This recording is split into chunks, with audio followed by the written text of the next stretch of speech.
Welcome, my friends. We're talking about artificial intelligence, and Darrell is our coach in AI. He brings the latest and the greatest and the complicated and the stuff that is so esoteric, and he breaks it down. But Darrell has got a question for us today about artificial intelligence. And Darrell, what is it? You think PMI would implement some sort of AI in the PMBOK guide with the chapters, Mm. like what they did with Agile? So to be perfectly honest, let me put this out there. And anyone on the PMI board, if you're listening, take what I'm saying very seriously.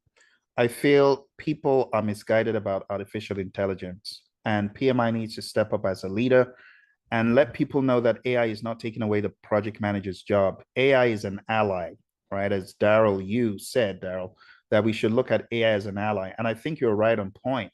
And I believed in that so much that when I wrote this book, it's called Artificial Intelligence for Project Managers.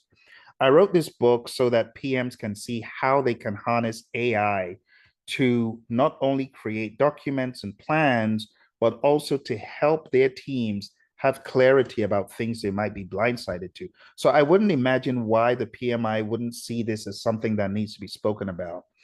Also, I want to point out another topic in AI. I wrote this book, and this book is called AI Superhero. Why did I write AI superhero? I wrote AI superhero because a lot of PMs think AI is only for the technical, it's only for the schedules, the cost, the risk. The irony, the really crazy thing is a lot of PMs until AI, they're not thinking of risk, scope, and schedule to the degree that they are now thinking about. They're like, oh, so you mean AI can do this for me and do. I'm like, yeah, you should have been doing that for yourself. So the technical pieces of AI, they are given, of course, in Microsoft Project or Planner or Plan View or Smart Sheet. Of course, I would imagine that AI is going to be there for you to apply AI to how you manage projects. But watch this. There is a misnomer that project management is just about management. And it's not just about management. It's about leadership. In this book over here, by a well-known author who is among us on this side of the screen, it's called The Magnetic Project Manager. This book, it makes you understand PMI's survey that the top 2% of project managers, as voted by their colleagues and peers, are not those, their bosses and peers, are not those who are superior in technical project management. No, it is those that show superior magnetism. What is magnetism? It's the ability to speak convincingly, to share vision, to be magnetic. People buy into the leader first and then the vision. People buy into you as a project manager first, and then everything else you're saying. So, what am I saying in essence? The project manager spends 70 to 90% of the time communicating. And that's why the AI superhero book, I wrote it because if you really want to be an AI superhero, you look for how to apply AI to delivering value through impeccable human interaction. And if you really want to be a superhero, you got to apply it to your communications and your leadership. So instead of being obsessed with AI applied to earn value or AI applied to risk, which are all important, don't blow past what makes the project a success because it's not about the risk alone. It's not about the schedule alone. Let's say you got a great project manager who is impeccable. They know the TCPI calculations so the cows come home. They know the EACs, the four EACs, right? The BCW, PAC, they can quote all that stuff. But when it comes to their team working together, what is collaboration? It's a word we don't even know. That's sad. And that's what makes projects fail. It's not the lack of technical capability in project management. It is usually the lack of leadership because a great leader understands the inner workings of the project. Individuals and interactions should be valued over processes and tools. Working products should be valued over comprehensive documentation. Customer collaboration should be valued over contract negotiation, and responding to change should be valued over following a plan. What happens if we have people applying AI to all the technical pieces, but those valuable parts, responding to change, human interaction, what if those are downplayed? I guarantee you, Darrell, you can apply all the AI to the cows come home, project will still fail. Because what makes a project succeed is not in, oh, how well am I able to draw out a cost or schedule or risk? Those things are important. Trust me, I've got certifications in that. RMP, SP, OPM, I've got that. But it's not about that. That is part of being technically capable as a project manager. But when you think about the teamwork making the dream work, you got to see how AI can be applied to more humanistic things. So, Phill, take me back to the part where you said technical. How important will it be for project managers to know what the word algorithm means? So for the future, they definitely should understand the inner workings of how the algorithm in AI works, really, because what you do as a project manager in the next 20 years is not going to be the same as what you do today. I actually see project managers being more technically involved, if you will, in the future, but not from a risk, cost, schedule perspective. Those are going to be like the basics. I see the project managers needing to be a little bit more in the world of how code works, how machine language works, machine learning, understanding those things and how to apply them. I'm already applying machine learning to my work. PM should be doing the same. You get what I'm saying, Darrell? So how the algorithms work in AI, just the sensibilities, the inner technicalities, a PM should know that. However, the success on a project is not that alone. So now that we unpack the PMBOK guide, what are your thoughts about having a global set of guidelines and principles when it comes to AI and project management? Because I know it will eventually spread across the pond on the Europe side as far as collaborating in project management for both areas of the entire world.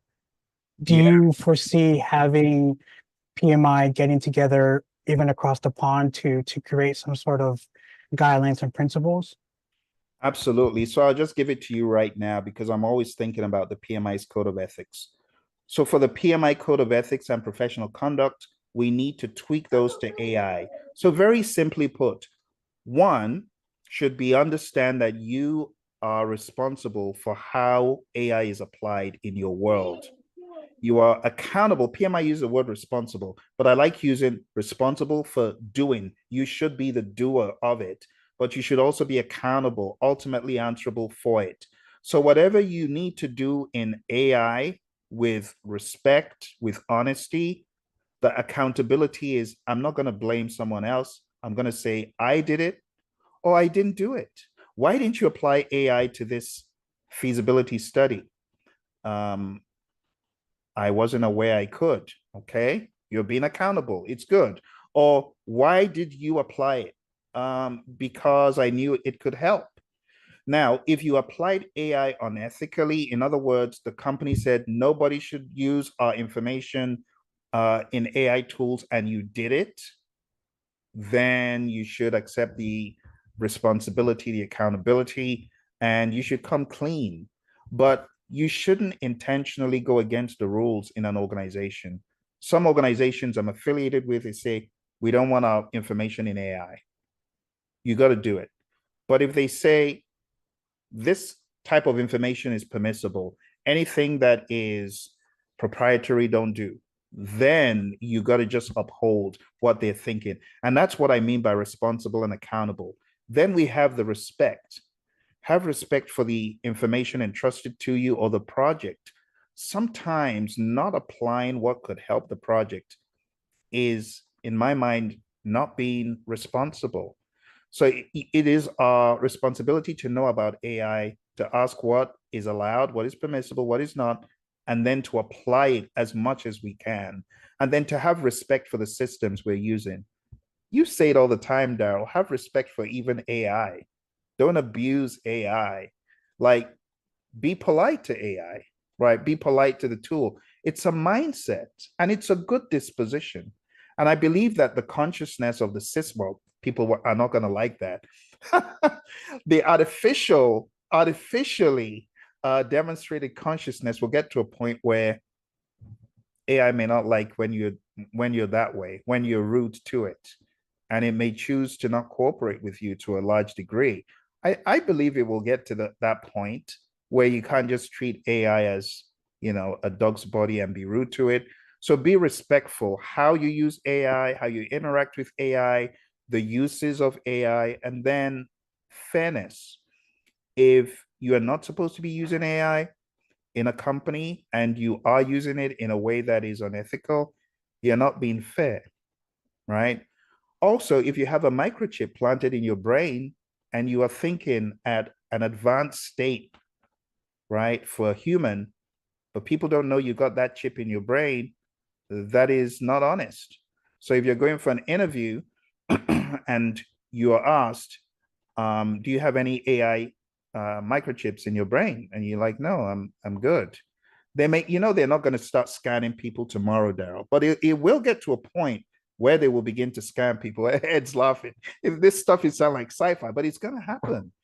It's going to happen. It's going to start changing the game. So I think it's not. I think it's not premature to begin talking about fairness and honesty when it comes to AI and how AI is applied. One more question. Now going back into the project itself, how can project managers answer, are we AI ready in specific businesses or even a small project? Great question. So do I understand, or do we understand, the general frameworks of project management that are accepted generally in the world, like PMI's framework? Is there a solid understanding of that? If you don't have a solid understanding of project management in the firm, and if your maturity level on a scale of 1 to 5 is very, very low, like a 2 or a 1, you better get your people up to speed with what project management is, because I don't really do that in this book. In this book, I'm like, well, you already are at least on a 3 on a scale of 1 to 5. So you do understand why a charter is needed, or why a project management plan is needed, or why reports are needed. If you don't have that understanding, you're not ready. So get ready, like, do training, do equipping, do coaching, help people see in a real world setting what project management truly is. When they have an understanding of project management, they can now value project management. When they value project management, you can now apply artificial intelligence to augment your project management understanding and abilities. People who are doing crummy project management today will do crummy project management with AI tomorrow.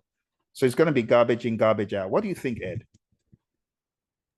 Yeah, that's one of the things that I really touched on, Phill, in the Magnetic PMO book about the importance of it doesn't matter if you get all these tools. You can have all the best tools in the world, but it's, again, I'm always coming back to that foundational principle of people. People are going to be the ones that help you and drive you. But however, like you said, I love when you really unpack that, Phill, about crummy projects in, crummy projects out.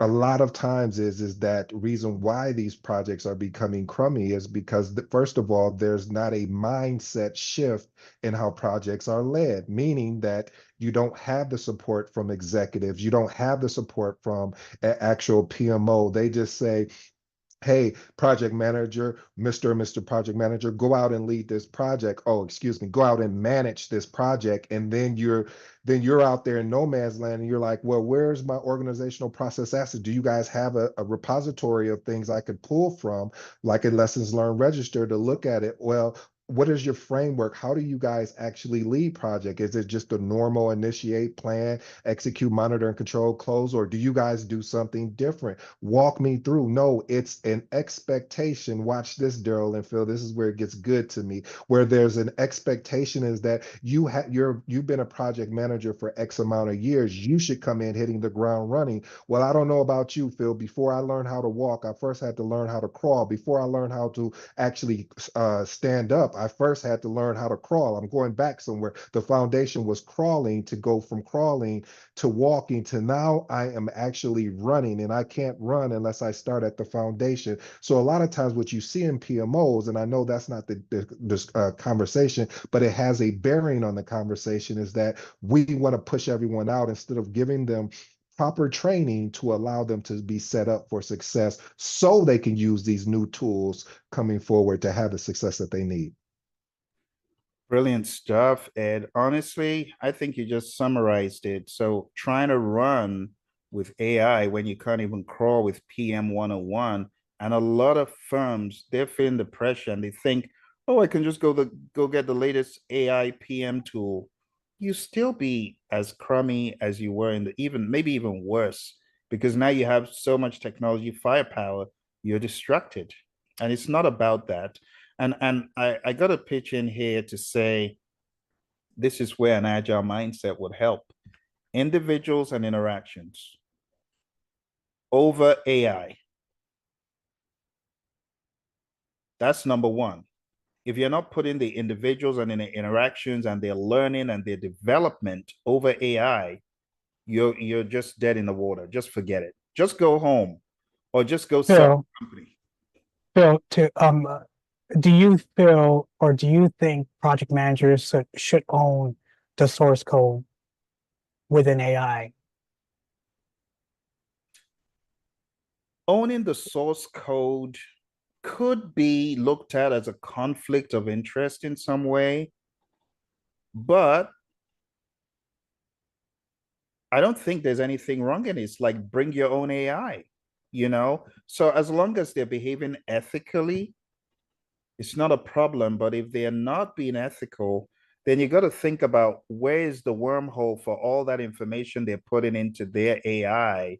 It's now alive in their AI. How does a company view that?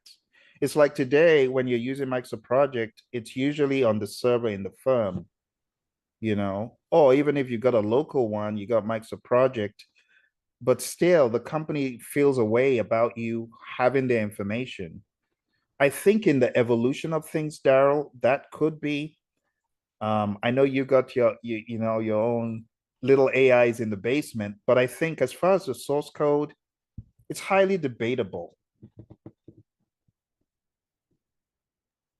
Do you think the source code will only be owned by the three IT tech companies like Google, OpenAI, and Microsoft? You already know, Darrell, that our friends in China own their own source code today. So what Mhm. stops us from owning our source code? Nothing is going to preclude PMs from owning their source code. I feel a lot of companies are going to end up owning their own source code behind their firewall, and it's okay, but a lot of individuals are also going to do the same. And you already know they're doing it, Darrell. They're doing it Yes, today. yes. You know what, Darrell? I So, think it'd be like a licensing agree. It'd be more like a licensing agreement. So if I'm a project manager, I have source code, I may license it to an organization, in a sense, or they could buy it and maybe I won't be. They could buy me out of that particular source code. So that's a little thought there. now, digging into the AI source code and everything about AI, what are your thoughts about open source AI and closed source AI? Do you feel or do you think project managers will have a separate type of skill set for both, or it'll just be a hybrid? They got to do both. It's just like the world of IT today. You know, you gotta have both. But I feel that for project managers, if they have their own closed source AI and they're able to function well in that environment and it's thriving, they don't care. They don't care about open source. But you know, the open source people, they're servant leaders in mindset. because you're looking for how things evolve and grow. And those who are in a closed circuit, as far as their source code, they're not going to thrive as long as people who are open in mindset. But again, I don't begrudge them because everyone has their own philosophies. Some people see open source as a religion, you know, and they'll stop at nothing to, if they had their way, everything will be open source, you know, so it's perceptual. Great Awesome. questions, Darrell. Darrell's been cooking up some questions in the basement. These are new questions, Ed. I've never heard. Well, there's more. There's more, Phil. There's more, and it's more in alignments with the the new up and coming safe super intelligence that supposedly one of the former OpenAI employees are venturing into. And I'm sure the government is probably doing that too as well, as far as the safe ethics. But it's making me understand how important AI will transform project management, even to the lowest level, all the way to up to the C-suite level. Oh yeah. So it's going to be very interesting to see what will happen in the near future. It will, but let me add this last thing, Darrell. When you think about project management, that's one way. We have project management, and we have, I hate to make it sound so, and people are going to not like this, but we have a way of doing things as projects, and we have a way of doing things as value. And it's a very different approach. The project managers, they're hyper focused on the technical pieces, little attention to the value.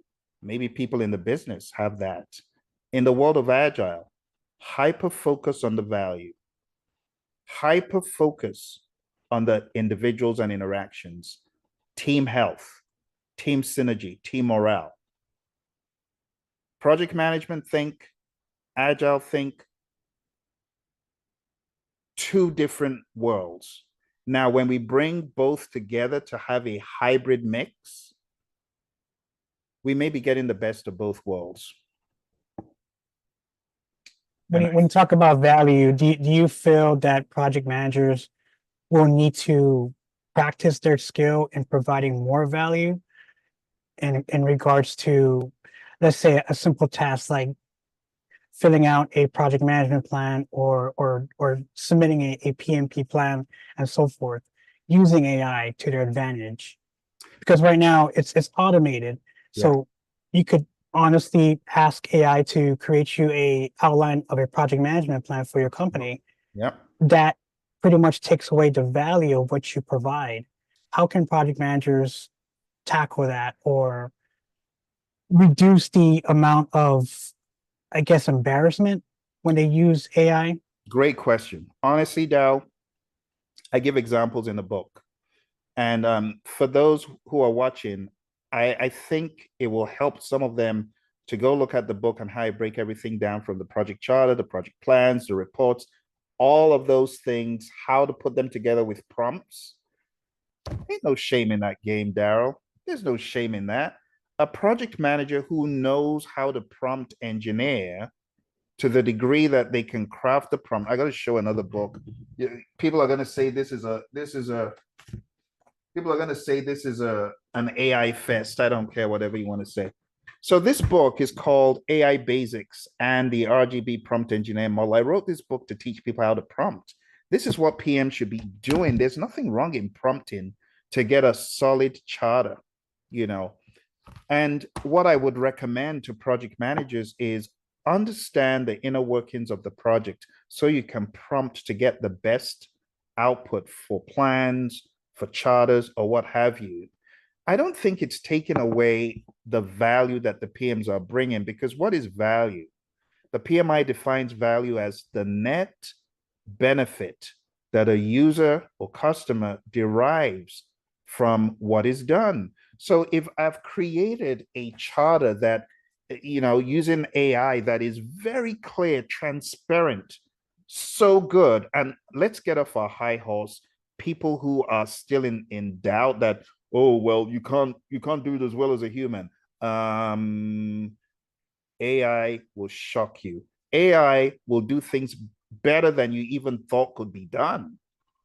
So if AI puts together a profound idea based on, watch this, your superior prompt engineering, where's the shame in the game that I prompt engineered and got great output for my customer?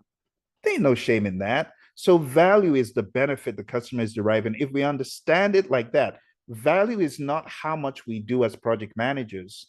Value is not being the only contributor. No, value is offering the benefits, the net benefits. PMI says net quantifiable benefits. But I know sometimes we can't quantify it. So I just say net benefit. And the net benefit is perceptual. But if my customer gets a plan that breaks things down impeccably, such that they are totally aware of where the project is going and what needs to be done like never before, that PM needs a pat on the back, not a shame game to be aimed at them. You get what I'm saying?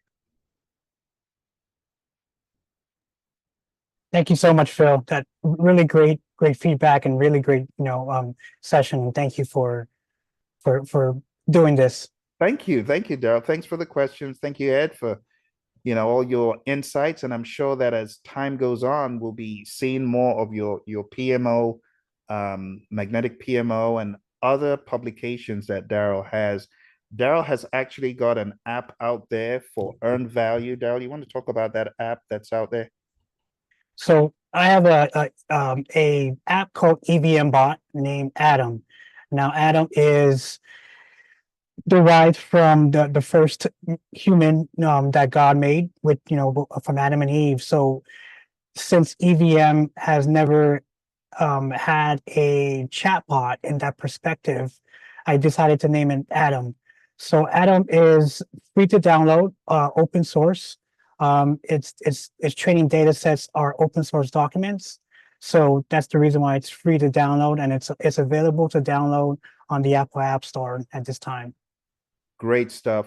I'm absolutely blown away and chuffed at what you guys are doing. Keep up the great work. And for those of you who are watching, just be aware that artificial intelligence is a journey. Do not be closed-minded to AI. At the same time, try to elevate your knowledge and your understanding about people interactions, because that will always trump artificial intelligence. You can have the most superior AIs, but if people are not on the same page, all that is nothing. And that's why, I talked about the AI superhero. If you really want to be an AI superhero, focus on the people. Think about the people. Don't think about the output. Think about the people. Think about the outcome that you want as opposed to the output. It's not about saying, oh, I got done with the project charter. No. Does it unify people? Does it share the vision profoundly? Does it put people on the same page? If the answer is yes, keep doing the great stuff you're doing. If the answer is no, focus more on the people. Like the Agile Manifesto said it well. I'll leave us with this. Through this work, we've come to value individuals and interactions over processes and tools. Through this work, we've come to value working product over comprehensive documentation. It is not about the documents that AI can crank out. It's about the outcome, having a working product that adds value and benefits to the business and gets them to their future state, right? Customer collaboration over contract negotiation. If AI is helping you maliciously negotiate, you're wrong. If AI is helping you to be malicious in how you compete, that is unethical. And then responding to change over following a plan. You got to be agile. Agility in mindset, it trumps everything else. When you add that with the ethics we've talked about, I think you'll be on the right track. Thank you, folks.